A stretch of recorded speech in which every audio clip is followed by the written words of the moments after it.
പ്രേക്ഷകരുടെ എല്ലാം സ്വപ്ന നിമിഷം.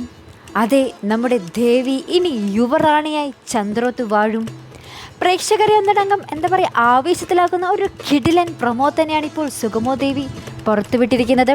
വേറെ ഒന്നുമല്ല, ഇങ്ങനെ പ്രൊമോയിൽ ഇങ്ങനെയാണ് പറയുന്നത്: ചിലരുടെയൊക്കെ അഭാവത്തിൽ നമ്മുടെ നന്ദനും ദേവിയും പുതുജീവിതം തുടങ്ങുന്നു.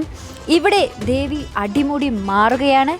നമ്മുടെ ദേവി പുതുജീവിതത്തിലോട്ട് കാലെടുത്ത് വെക്കുന്നു എന്നൊക്കെയാണ് നമ്മുടെ പ്രൊമോയിൽ പറയുന്നത്. എന്തായാലും ആ പ്രൊമോയിൽ കാണിക്കുന്നുണ്ട് നമ്മുടെ ദേവി ആ പറയുന്നത് പോലെ തന്നെ അടിമുടി മാറി, സാരിയെല്ലാം എടുത്ത് എന്താ പറയുക, ആ ഒരു ലുക്ക് ആകമാനം തന്നെ മാറി, ഇങ്ങനെ വിളക്കെല്ലാം പിടിച്ച് നമ്മുടെ ചന്ദ്രോത്ത് തറവാട്ടിൽ നിൽക്കുന്ന ആ ഒരു രംഗം തന്നെയാണ് പുതിയ പ്രൊമോയിൽ കാണിക്കുന്നത്. എന്തായാലും ഇന്നത്തെ എപ്പിസോഡ് പ്രേക്ഷകരെല്ലാം ആഗ്രഹിച്ചിരുന്ന ആ ഒരു വിരുന്ന് തന്നെയായിരിക്കും നമ്മൾ കാണുവാൻ സാധിക്കുന്നത്. ആ ഒരു എപ്പിസോഡിനായി നമുക്ക് കാത്തിരുന്ന് കാണാം. ഇതുപോലുള്ള പ്രൊമോ റിവ്യൂസിനും എപ്പിസോഡ് റിവ്യൂസിനും ഒക്കെയായി നിങ്ങൾ മറക്കാതെ ചാനൽ സബ്സ്ക്രൈബ് ചെയ്യുക. അടുത്തൊരു വീഡിയോയുമായി വരുന്നത് വരേക്കും ബൈ.